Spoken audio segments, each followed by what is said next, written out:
Maayong hapon kaninyong tanan og happy holiday. And because it's a holiday, ning uli na pud ko diri sa amua sa Balyangaw. Pero sa akong pag-uli, pag-abot gyud ako diri sa amua, nasuguan ko sa akong husband nga mag-abono ko sa amuang gitanom nga fruit trees. So una na ko giabunuhan ang amuang tinanom nga durian. Ang order sa akong bana guys kay dapat duha daw kadangaw gikan sa punuan. Dito na ko ibutang ang mga abono. Iyang giingon ako guys kay duha ka kutsara ako ang ibutang kada punuan. Kaso lang wala jud ko nituman siyang sugo kay feeling ako gamay ra ang kutsara so kita kog dako-dako nga tipaka sa tuway mo ay ako ang gigamit. Kani dayang gipang tanom namo naara ni siya unahan sa amua likod sa amuang balay og sa ako ang auntie. Always gid mas starting ning baby namo dinhi ay pag umangkon jud ako na siya sa pag-agawan and happy kay ko makauli ko dinhi kay nawag jud na siya nakog tata. Mao pa jud pag humana na niya og kato guys pag mata niya kay nanghuha mig siriguela sa akong manghod na nawag dayon siya nako. So mao to kay padulong man mi mag-abono kuyog-kuyog dayon siya. So happy kayo ko kay ang amo ang gipang tanom nga fruit trees nakita nako nga medyo ning tubo na gyud siya. Nga 3 or 4 months na namo sila nga gitanom diri guys. Ikaduha na sab namo ning abono karon ani. So human sa durian didto na pud ta sa tinanom namo nga lansones. Not to brag pero kani nga yuta amo ang gitamnan karon amo na gyud ni siya sa akong bana kaso lang wala pa namo siya na transfer sa amo ang duha. Pasalamat kayo ko sa amo ang lulo nga si Tatay Elmer. Tuan na siya sa laing kalibutan guys. Kay before siya nawala aning kalibutan na, kadtong baskog pa siya, maglakaw-lakaw pa siya ngadtunganhi sa amua. Gihanyag niya sa amua ni iyahang yuta guys kung interesado ba mi magpalit. Way back 2018 or 2019 guys. Sa tinuod lang, dili mi interesado sa ako ang bana mo palit ani nga yuta kay gusto man gud namo sa kapatagan na mi magpuyo basin dili na mo maatiman siya. Pero sa sigig balik-balik ni tatay og hanyag sa amua, naka-decide mi nga amo ang paliton at least man lang mag-enjoy pa gyud si tatay. So si Tatay Elmer day guys, igsuon na siya sa ako ang lola, sa ako ang nanay, nga mama sa ako ang mama. Daghan pa jud ko gusto nga itanom diri guys. Plano po ko magtanom og kapayas, tapos dugang pa gyud nga fruit trees. Pero talagsa ra man gud kaayo mi makauli diri sa amo sa Balyangaw. Naasab jud mi giandam guys nga dugang namo itanom ani nga area.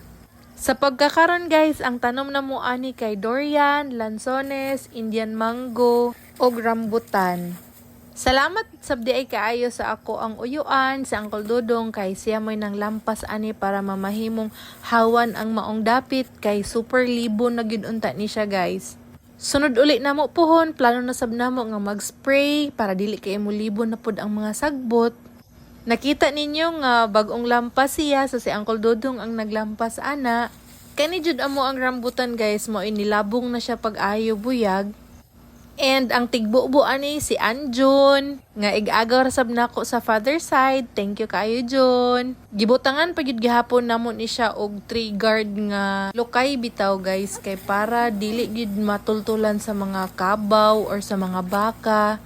Kay dili man gud nato matagna basin na ay makabuhi nga mga hayop. Sabsabon unya ning tinanom namo dire. So nagkogi jud kay ko og abono ani nga time and ako ang bana gid mo ay super kakugihan pag muuli mi diri guys. Ginalampasan gid niya ang kilid-kilid ani ginaibtan, bahala gisingot na kaayo siya. Ayan, human og abono, pauli na ko sa amua.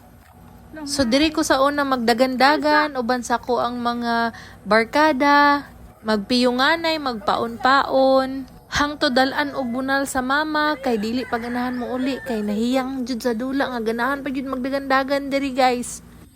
Magpadidit sa mi diri sa una usahay didto sa ubos nga pikas. Hi, childhood memories gid siya.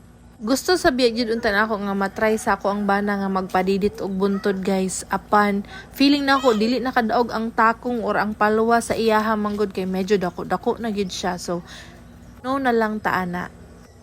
Pag-abot sa amo ang balay, salop na gyud hapit ang adlaw guys, apa naka-decide pa gyud ko nga mag-cutting sa mga sagbot diri sa kilid-kilid. Pagipabaid na ko daan ang maong gunting nga dako. And dara si Madi nagunting na guys. Diri ra manggugo makaingon ani sa amo kay dito sa Kapatagan guys. Wala mi ingon ani bitaw mga palibot nga naay mga sagbot-sagbot kay kalsada largo. Bahala pag ikauna dira og lamigas guys, basta makatrabaho lang kog ingon ani. Total maulian raman ang katul kadyot raman pero katul gyud kay siya. Bitaw guys. So thankful kay ko sa ako ang papa ani nga time kay nagbaid sab siya og iyahang para lampas kay iya jud kong gitabangan nga mas madali ang ako ang trabaho kay human aning nag-cutting ko tapos naglampas si papa manilhig pa gyud ni ani human. Kana ako ang papa guys kay 64 years old na siya. Gorgor na gyud ni siya guys. Apan kugihan gihapon kay nigikan pa ni siya basakan then paghuman ning tabang pa gyud siya nako diri sa palibot. Love papa. No? Pres ra bata og agtang. Tabangan jud ko nimo pa kay liwat ra ba jud kay ko nimo og agtang. Wait. Dili biya siya ganahan magpa-video ani pero yes na lang pa ha kay para sa ako ang vlog. So, human na mong panglampas, yan. Silhigid ang human ana, guys. Thankful pud kay ko sa ako ang manghod kay ani nga time, tabang sab siya gabiya din. Hangtod na gabi na gyud ani nga time na human na dayon mi og pagpanilhig. So, human ani, mag-andam na pud og para panihapon si Madi. Medyo taas ni siya nga vlog, pero thank you so much always for watching everyone.